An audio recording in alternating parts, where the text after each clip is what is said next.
La cantidad de hombres que tenemos, incluyo ahí el complejo del pene pequeño. Los padres se masturban. Claro. Y yo sentí que estaba enamorado de él y yo decía, Señor Dios mío, yo soy gay, no soy gay, soy marica, si soy marica. Andan a un pueblito en Colombia que se llama El Playón, a una caserío de Costa Rica. La bienvenida eran 3 cadáveres en la puerta de la iglesia, las cabezas de las personas asesinadas amarradas a la puerta de la iglesia y decía, bienvenido cura y copita. No. Así empezó mi sacerdocio en Colombia. Exacto. Entonces ahí yo ya dije, perdí mi fe.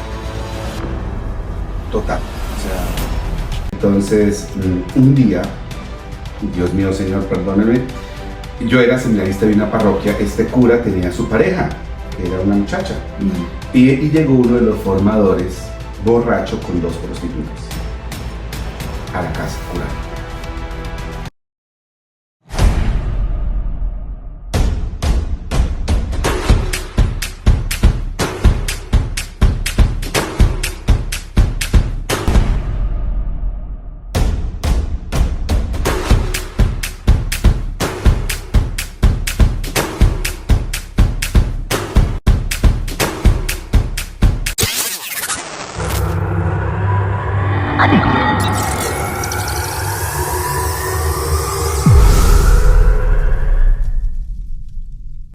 Sí, una pregunta, padre. Nosotros ponemos a los padres en un pedestal, les tenemos ese respeto y se nos olvida que son seres humanos como nosotros, ¿me entiendes? Y que padecen y sienten igual. ¿Los padres se masturban? Claro. Un día, bueno, un motivo por el cual a mí me mandaron a Roma. Bueno, yo estaba en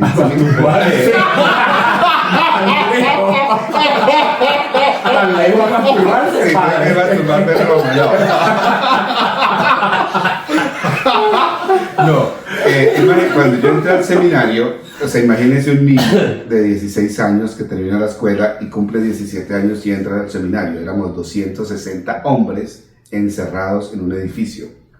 Solo salíamos los fines de semana a la parroquia el sábado y volvíamos el domingo. Entonces era un horario psicorrígido de lunes fútbol, martes básquet, miércoles atletismo, jueves piscina y 5 de la mañana se levanta, el rosario, las laudes, el desayuno, las clases después del almuerzo. Inmediatamente usted almorzaba, eran 2 horas de deporte, terminaba el deporte y vino a esas clases. Era un estilo de vida muy particular. Entonces, claro, yo me daba cuenta que el padrecito tal era borracho, que el padrecito tal tenía relaciones con este seminarista, que estos 2 seminaristas eran novios. Son humanos. Entonces yo decía, ¿pero esto qué es? Entonces yo no entendía muchas cosas, o sea, entra Claro. un conflicto de cosas. Después yo me hice muy amigo de uno que hoy en día es muy amigo mío, que se llama Henry Cruz, que vive en Pamplona. Y yo sentí que estaba enamorado de él y decía, Señor Dios mío, yo soy gay, no soy gay, soy marica, si soy marica, ¿será que me gusta, no me gusta? O sea, yo no entendía yo a quién le digo y cómo pregunto. O sea, imagínense un peladito de 17 años claro. en un mundo que no conoce y veía cosas. Yo no entendía hasta que encontré un sacerdote que aprecio mucho, que ya murió. Entonces le dije, Padre Alberto, yo no sé qué me pasa. Y me dijo, ¿por qué? Y le dije, Padre, es que la verdad yo no sé si soy gay o no soy gay. Entonces me dijo, ¿por qué? Porque es que yo me siento muy bien con Henry, me dan celos que Henry se hable con este. Entonces empecé y ya este señor me ayudó muchísimo y me dijo, Hubert, en este momento no importa si usted es o no es, tiene que descubrirse y lo importante es que usted sea capaz de dejarse transformar por el amor de Dios y que usted sea reflejo del amor de Dios. Y feliz. Ya, si usted es o no es, a Dios no le importa. Y descúbrase, y lo va a descubrir con el tiempo. Entonces me preguntó, ¿usted ha tenido relaciones sexuales? Le dije, nunca, padre, o sea, jamás. Nunca, yo nunca he tenido relaciones sexuales. ¿Usted se ha masturbado? Le dije, pues sí, pero también fue una cosa tardía, porque como uno vivía una burbujita. Claro. Entonces, con este padre yo empecé a ¿Y descubrir. cómo se masturbaba si no se podía ver el pene? No necesita ver usted el pene para masturbarse.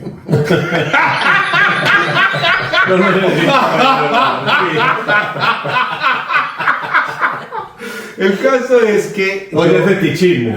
Sí, ya. Sí, no, el boyerismo. Entonces, termino el seminario y yo peleaba con los formadores. Entonces, mi única manera de mantenerme en el seminario era siendo un excelente estudiante. Porque si tenía muy buenas calificaciones no me podían echar. Entonces yo me confrontaba, uno de mis formadores fue novio de una de mis hermanas. O sea, el sacerdote que era mi profesor había sido novio de mi hermana, entonces no era fácil. Entonces yo los peleaba, confrontaba, peleaba con los curas. Uno de los formadores, el que yo le digo, me decía, Juven, no peleé, y es que yo ¿cómo hago? Entonces, un día, Dios mío, Señor, perdóneme, yo era seminarista de una parroquia, este cura tenía su pareja, que era una muchacha, y llegó uno de los formadores, borracho, con 2 prostitutas, a la casa cural.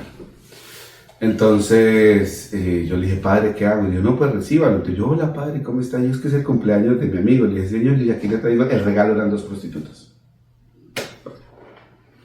Pues yo, seminarista lleno de amor, pues solo puedo dar amor, entonces atendí a las 2 prostitutas, cafecito, trago al padre, boom, ya es hora de dormir, voy a dormir. Cuando este cura, yo tengo 2 amigas, nos tomamos una foto y yo las abracé hacia ellas y la foto era la broma de que yo les agarraba los senos. Pues esa foto era motivo de expulsión porque yo estaba haciendo comportamientos inapropiados, inadecuados de un candidato al sacerdocio. Y me llevaron a la junta con obispo, rector, consejo y me iban a expulsar. Y el que llevó el caso fue ese sacerdote que llegó con las 2 prostitutas. Entonces yo miré al obispo que ya murió y le dije, monseñor, tal vez lo que dice el padre Juan es cierto. Yo soy inmaduro y yo tengo un comportamiento inadecuado por esa foto. Tiene toda razón. Pero padre Juan, usted que llega borracho a la casa cural del padre William con 2 prostitutas, si yo soy inmaduro con una foto, usted que lleva de regalo 2 prostitutas a una casa cural, ¿qué es? El tipo se enfureció, le pegaba a la mesa y se salió. Y el obispo dijo, no me hagan perder más tiempo, me parece esto una absurdidad, se paró y se fue. Eso a mí me motivó para escribir una tesis. La tesis de teología, cuando yo terminé teología, no fue de teología. Se llamaba Una propuesta formativa para la parte afectiva y sexual de los sacerdotes. O sea, siendo yo una persona jovencita que no conocía mucho y evidentemente encerrado en esa, pero me llamaba mucho la atención, entonces mi única escape eran los libros. Entonces, horas y horas en la biblioteca. Hay un jesuita que se llama Teilhard de Chardin, hay un sacerdote que todavía está vivo que se llama Amedeo Sensini. Entonces, todos esos autores los escogí y escribí mi tesis. Y la tesis empezaba criticando al padre Juan y al padre Willy. Entonces yo decía, mire, por ejemplo, el pobre padre Juan, nadie le explicó qué hacer si se excitaba, qué hacía si se enamoraba de la profesora. Al padre Willy nadie le explicó que si es gay se enamoró del policía del pueblo, qué hacía. Así empezó. Entonces estaban los 2 obispos de ese entonces escuchando la argumentación de la tesis y uno me miró así y dijo, con la mirada.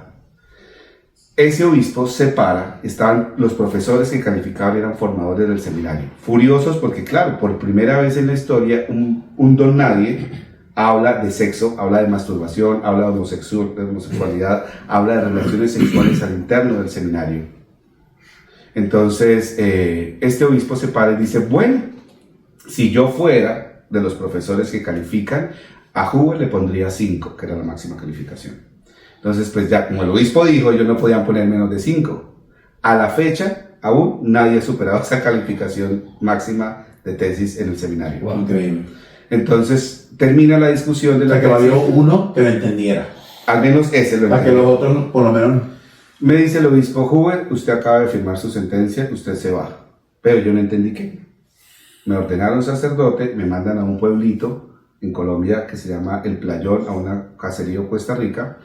La bienvenida eran 3 cadáveres en la puerta de la iglesia, las cabezas de las personas asesinadas amarradas a la puerta de la iglesia y decía, bienvenido cura hijo de puta. No. Así empezó mi sacerdocio en Colombia. En Santander. En Santander, Colombia. Pero sabían que, o sea, ya sabían... No sé, el caso es que así empezó el sacerdocio, entonces yo me puse a llorar, llamé a mi mamá, bla, bla, bla, bla, bla, bla. El obispo me dice, Huber, tenga paciencia porque usted se va, yo quiero que usted estudie psicología, y yo, sí, bueno, por fin algo bonito. Pero yo pensaba en la Universidad de Colombia, en la Pontificia. Sí. Y cuando me llama una religiosa de la curia, me dice, Huber, es que necesitamos que diligencie su pasaporte para empezar el proceso de la visa. Y yo, ¿cómo así, hermana? No entiendo. Dice, es que usted se va a estudiar psicología a Roma.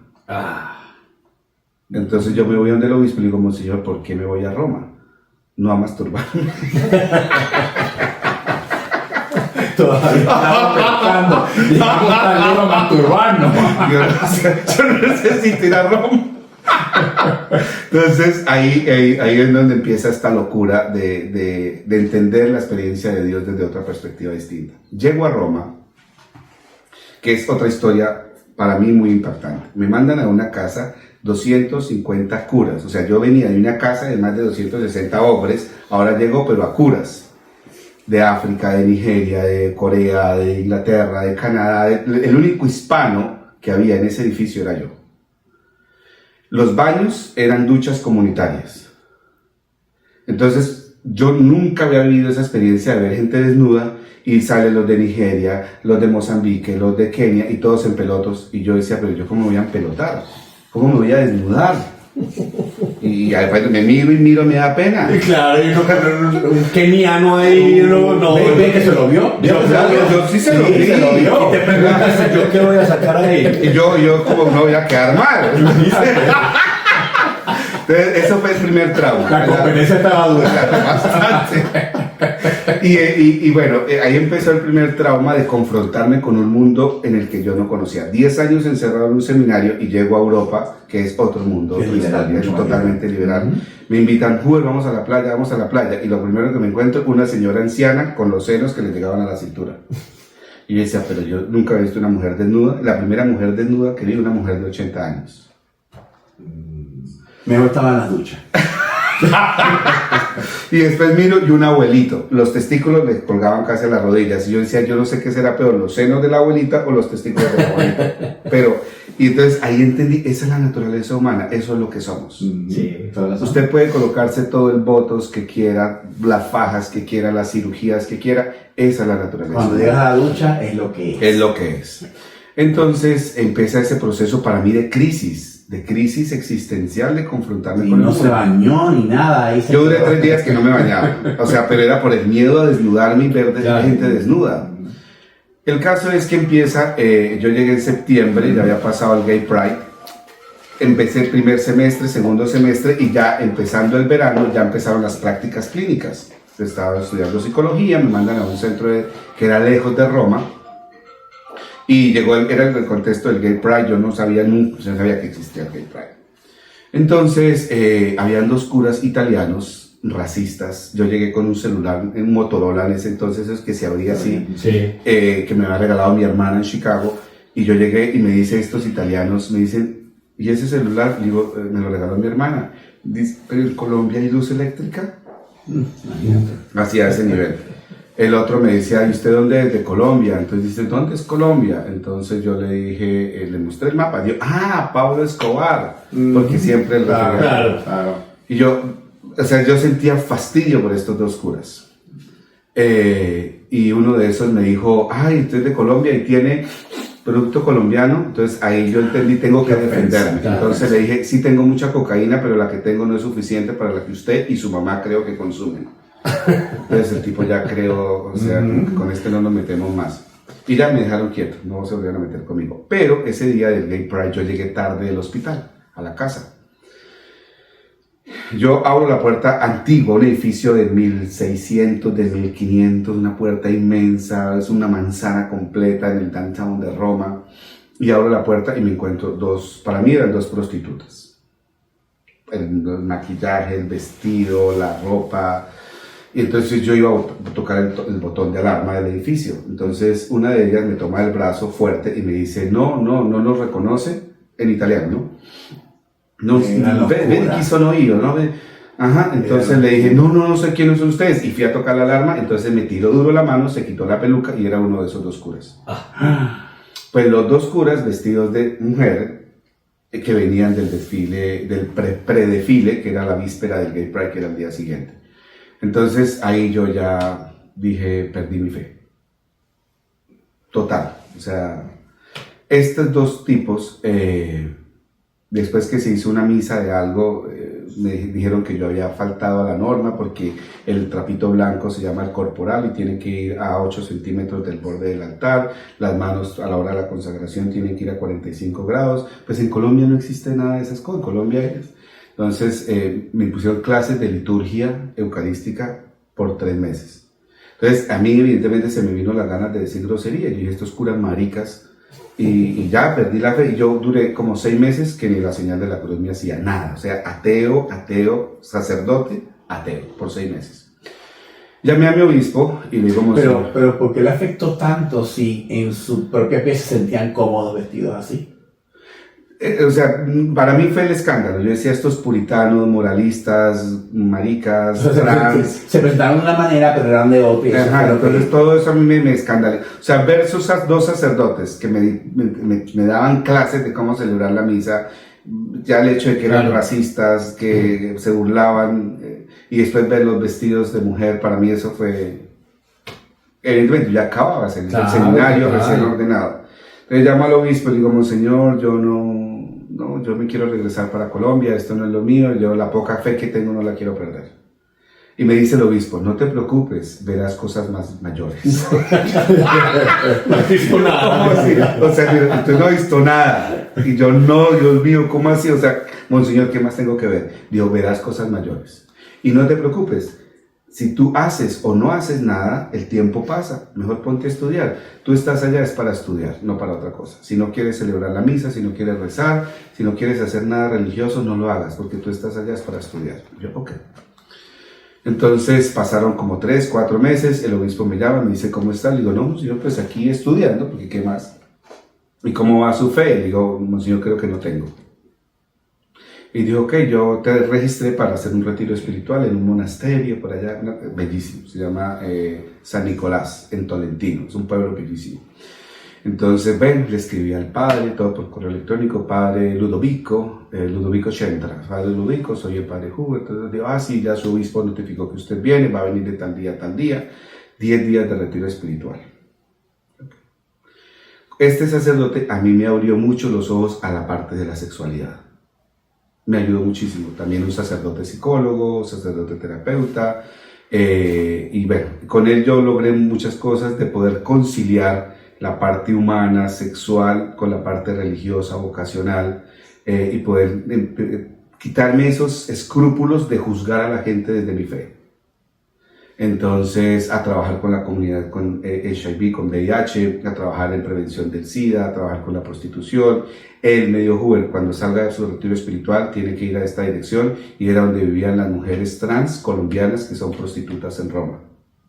Entonces, cuando yo llego a una casa y sale una mujer trans, por primera vez en mi vida hablaba con una mujer trans y prostituta, que hoy en día seguimos siendo muy amigos. Para mí eso que me dio el padre Ludovico fue una experiencia de lo que es la misericordia de Dios. Entonces, bueno, me voy a confesar al Vaticano, Basílica de San Pedro, llevo 6 meses sin nada. O sea, los curas por obligación tenemos que rezar todos los días, por eso yo rezo el rosario todos los días, unas veces por fe y otras veces porque me pero con amor las 2 veces. El caso es yo nada, entonces yo hice confesiones en español y me acerco a un cura, se veía que era como alemán, que hablaba español, y le digo, padre, yo quiero confesarme. Me dice, ¿usted es sacerdote? Le digo, sí, señor. ¿Hace cuánto no se confiesa? Le digo, padre, la verdad, hace como 1 año, y yo quiero decirle que yo no, hace como 6 meses no celebro la Eucaristía, no rezo el rosario, no rezo los salmos, es más, ni la señal de la cruz me he hecho. El tipo no dejó que yo le explicara mi experiencia de trauma, de dolor, de sufrimiento, de soledad, y empezó a regañarme. Digo, o sea, usted es cura, entonces usted se piensa condenar en el fuego del infierno. Ahí se me salió el demonio. Para mí ese fue un exorcismo, porque se me salió el diablo.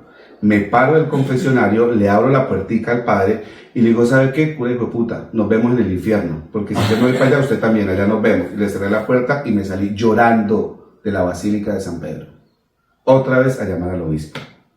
Entonces llamo al obispo llorando y me dice el obispo, ¿qué le pasó esta vez? Entonces le cuento la experiencia. Entonces me dice el obispo, me dice, qué rico, porque hoy has aprendido cómo no ser. en tu vida sacerdotal. Nunca regañes a la gente, ni la hagas sentir mal. Qué rico, me encanta que hayas aprendido hoy cómo no ser. Entonces, o sea, usted estaba condenado a quedarse ahí.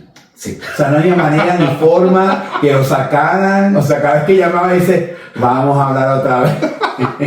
Pero tener un maestro con mucha sabiduría. Sí, pues. para mí esos mentores, yo pienso que los mentores, el padre Ludovico, Monseñor Víctor, que en paz descanse, para mí han sido sacerdotes, el padre Alberto también, que en paz descanse, sacerdotes revolucionarios, sacerdotes distintos, hacer un ministerio diferente. Y llego aquí a Orlando y me encuentro con una comunidad que me ha ayudado a ser mejor persona, a confrontar desde la caridad este tema, por ejemplo, del VIH.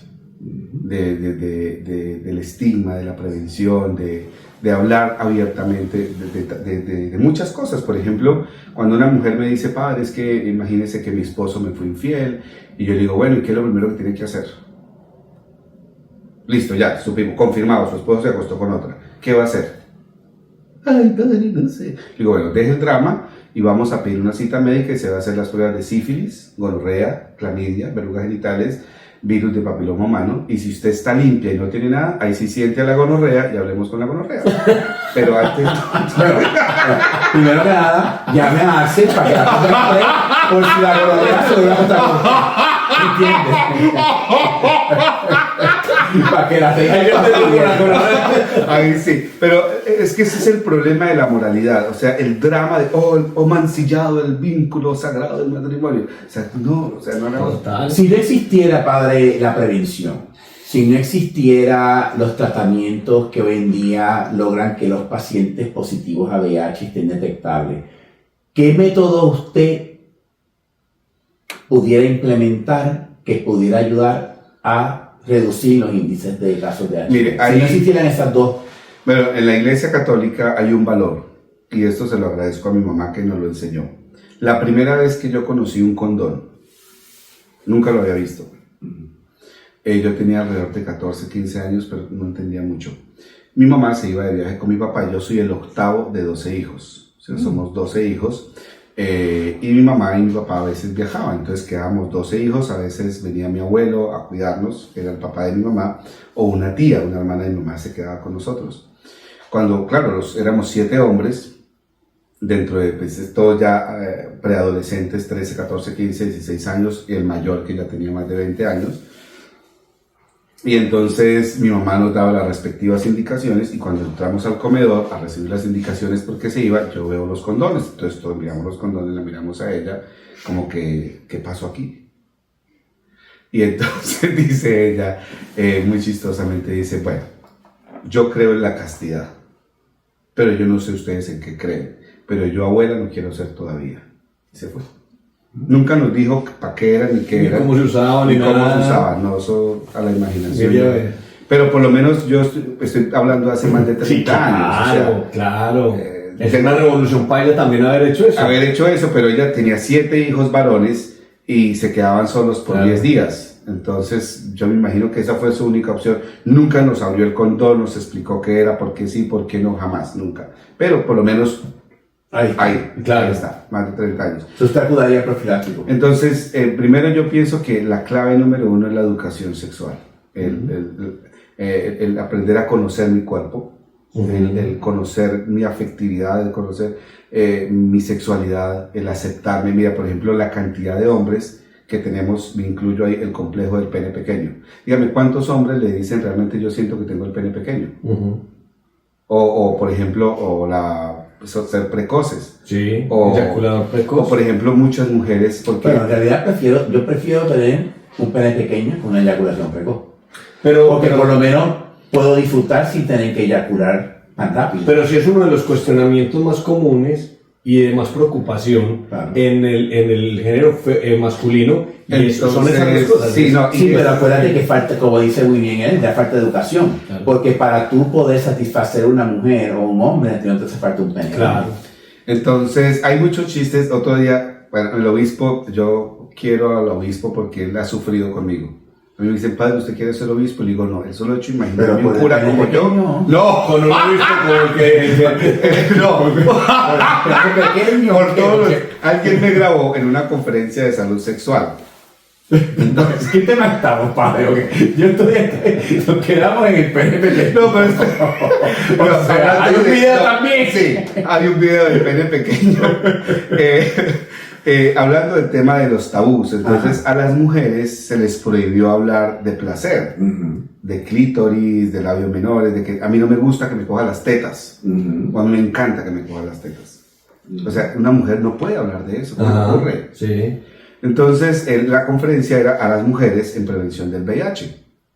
Entonces, claro, una mujer católica, apostólica, romana, que usted le diga que hace la prueba de VIH, automáticamente dice, yo no soy prostituta.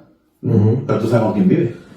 Entonces, ese es el tema, la educación, la formación. Entonces, una vez en una conferencia yo estaba hablando de los ejercicios de la sexualidad y precisamente fue por la llamada de la señora que dijo del sexo anal, porque a partir de esa llamada, muchas personas, eso rompió una barrera y muchas personas, especialmente mujeres, se atrevieron a decir, es que mi esposo me dice que quiere penetrarme analmente. Entonces, fruto de eso, la Cruz Roja me invitó a dar una conferencia sobre la sexualidad. Pero fue tremendo porque yo empecé con un chiste, que no fue un chiste apropiado, no fue el mejor de los chistes, pero fue lo que se me ocurrió para romper el hielo y hablar. Pero eso de una vez, llamada de atención, tenga cuidado, durante 3 meses todo lo que yo decía en público tenía que escribirlo y pasarlo y ser aprobado por un sacerdote. Si no era aprobado yo no lo podía decir. Pero fue culpa de ese chiste. Y era la fiesta de los animales en la selva. Entonces el león llamó a un cocodrilo de la Florida, a un alligator, y le dijo, por favor, señor cocodrilo, usted va a estar en la puerta y este mico depravado sexual no va a entrar a la fiesta. Porque este mico es promiscuo, este simio no toma PrEP, este simio no usa profiláctico, este simio es desordenado y tiene sexo con quien quiera. Entonces el mico llega a la fiesta y le dice al señor cocodrilo, mucho gusto, William, mucho gusto, Juan, yo quiero entrar a la fiesta. Qué pena, usted no entra a la fiesta. Porque usted es depravado, porque usted es promiscuo, porque usted no se cuida, entonces usted no entra a la fiesta. Dice, mire, señor cocodrilo, ¿sabe qué? Hagamos una cosa, me quito los genitales y los dejo acá. Entonces el cocodrilo, el mico, se quitó el pene, los testículos, los puso en el perchero y entró a la fiesta. A la media hora llega el león furioso y le dice al cocodrilo, ¿qué te dije? Tu único trabajo era que el simio no entrara a la fiesta. Y está adentro. Dice, pero señor león, aquí está el pene, aquí están los testículos. Dice, sí, pero es que este simio depravado está repartiendo culo. O sea, que no me interesaba. No me interesaba. Entonces,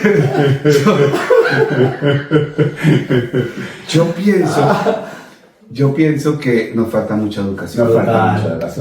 Nos falta, y lo otro es, verdaderamente, cada uno tiene sus presupuestos, yo pienso, y sus estilos, o sea, y yo tengo que respetar la fe de una persona. Si para una persona la castidad es importante y vive feliz su castidad, pues vívalo. Yo conozco mucha gente casta, ¿no? Que nunca ha tenido relaciones sexuales, y o sea, una mujer que cuida a su esposo cuadrapléjico, dijo, padre, yo llevo 15 años cuidando a mi esposo, y yo desde que él se enfermó, y yo no sé, al inicio yo me preocupé porque llevaba 2 años sin tener deseos de relación sexual. Yo pensé que era que estaba enferma, porque él y yo teníamos una vida sexual activa, y fui al médico, fui al psicólogo, hasta al psiquiatra, padre, yo creí que me estaba volviendo loca.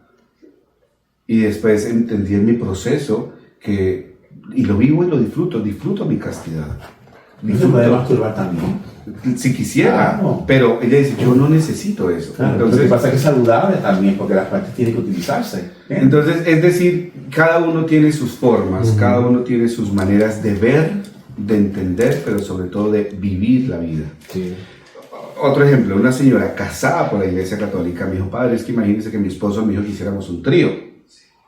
Yo le dije, pero conmigo no. O sí, entonces empezó a reír, pues como por romper el hielo. Entonces empezamos a hablar de lo que es la sexualidad en esa relación de pareja y cuando ya logramos entender que era un mutuo acuerdo de pareja, que si ella quería, que si ella estaba dispuesta, que si ella, que desde el punto de vista de su vida privada era de ellos, que no había ningún problema. Dije, pero si para usted es un problema y usted no lo acepta, no lo considera, no es parte, pues él también tiene que respetar su decisión. Claro. Pero si para usted eso no es un problema, Entonces, por ejemplo, lo mismo, hablando del sexo oral. Entonces, es decir, muchas personas no tienen el espacio adecuado desde el punto de vista de la psicología, de la moral, de la ética, de la religión, de hablar de eso. ¿Le hago sexo oral a mi esposo? ¿Le hago sexo oral a mi esposa? ¿Sí o no? ¿Hay sexo anal? ¿Sí o no? ¿Hacemos un trío? ¿Sí o no? Entonces, ¿qué está bien? ¿Qué está mal? Depende. Bueno, Depende. si las fosas nasales ¿cuál es su expandieran por intención? cualquier lado, ¿no? Claro. Entonces yo pienso que, es decir, el presupuesto es entender el concepto que yo tengo de persona. Y de verdad, a muchas personas yo les digo, antes de que hablemos, leas este documento de dignidad humana de este año del Vaticano, léaselo y cuando se lo lea, hablemos. Porque si no hay un conocimiento, al menos un poquito racional, estamos perdiendo el tiempo. Total. Por ejemplo, me dice, es que usted puede rezar el rosario ahí como lo hora repitiendo a María. ¿A usted qué le importa? Es mi vida privada, es mi fe, yo hago lo que se me dé la gana. Así como usted abraza árboles y no porque tenga cara de simio, yo no le critico, abrácelos todos los que quiera. Yo rezo el rosario y ya. Claro. Entonces cada uno tiene, usted es vegano, pues vaya, coma pasto y sea feliz. Cada cual tiene que hacer lo que en la vida satisface. Exactamente, digo, la esencia es el ser y el deber ser de la persona. Y es siempre y cuando yo reconozca la dignidad humana. Yo ataco mucho los pro vida, entre comillas. Usted sale a la marcha no al aborto. Lo valoro, gracias, yo también lo hago. Pero ¿hasta qué punto usted es un pro vida que defiende la dignidad de una persona? Claro. Ataca a una mujer trans, ataca a un hombre negro, ataca a un hispano, promueve la violencia, pero pro vida. Sí, ¿qué pro vida es? Claro, la gente tiene que ser reales con ellos mismos, ¿me entiendes? Porque uno no puede ser, por un lado, una cosa y detrás ser otra, porque no compagina. Entonces lo mismo pasa en el tema de la salud sexual. Yo digo, ¿qué problema hay?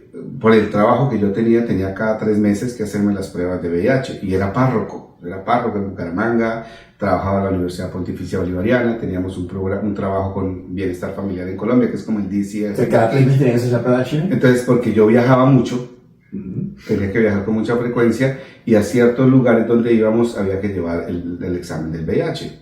Pero pues yo no le veo ningún problema a eso, o sea. Claro. Entonces yo me iba, 8 o 15 días antes me hacía la prueba de VIH y lo cargaba en la mochila. Entonces, un día en plena misa, yo saqué mi examen de VIH y les pregunté en la homilía, les dije, ¿quiénes de ustedes ya se han hecho el examen de VIH? Y todos quedaron así. Y les dije, este es el mío, ¿quieren saber cuál es el resultado? Y me empecé a reír. Entonces la gente otra vez carta al obispo, que el padre Huber estaba diciendo que tengan sexo. Yo lo hubiera dicho, no hubiera hecho que sí lo dije. Claro. Pero yo no dije eso. Lo que les estaba diciendo era, no tengamos miedo a hacernos las pruebas de VIH. Y tengan sexo también para el problema. Exactamente, entonces yo pienso que a nosotros de verdad somos demasiado puritanos, demasiado moralistas, fariseos, somos hipócritas, ignorantes, pero digo, y la fe de la religión que sea me tiene que ayudar a mí a ser mejor persona. Claro. Y yo creo que esa es la conclusión del tema. Y bueno, este tiempo que nos fue padre. Perdón por hablar tanto. No. Te voy a decir, yo estoy encantado con el tema. Yo me contestó muchas preguntas que ya yo tenía, las contestó solo. Para mí es de verdad un placer enorme que hayas compartido con nosotros todo este espacio, todas estas historias. De verdad que es más de lo que esperaba todo lo que nos has contado, y yo sé que tenés, mejor dicho, repertorio, pero para rato, y que ojalá pudiéramos compartir en otro momento. Claro, porque sí. De verdad que es un gran conocimiento para nosotros, porque qué rico desde tu parte, desde esa posición, todo lo que nos has contado, desde todas esas experiencias, qué rico, porque yo sé que es una riqueza grandísima para este programa y para todas las personas y la comunidad que nos sigue, porque digamos que el concepto de lo religioso es uno, pero la realidad es otra, y qué rico escucharlo de tu parte, de la manera tan fresca como nos lo has contado, de esa manera tan divertida, tan coloquial y transparente también, claro, tan transparente y tan objetiva, obviamente, porque eso es lo que creemos, lo que buscamos. Yo invito a toda la comunidad para que sigan al padre Huber, Huber Cajicá en redes sociales, en Instagram, TikTok, Facebook, mejor dicho, todas las redes sociales. Síganlo, es muy delicioso realmente ver todo tu contenido, Y bueno, para mí es un agradecimiento enorme, Padre. Gracias por tu conocimiento, por compartir toda experiencia con nosotros, por abrirnos tu aceptar nuestra invitación y venir hasta acá. Y realmente me gustaría tener otro programa con otro tema que tengo en mi mente, y les extendemos una invitación para que regrese a estar aquí con nosotros, porque yo creo que hay mucha tela que cortar. Hay mucho, y de verdad yo digo, no tengamos miedo a hacer lo que somos, y sea lo que sea, Dios nos ama a todos. Y usted no crea en Dios, no significa que no exista.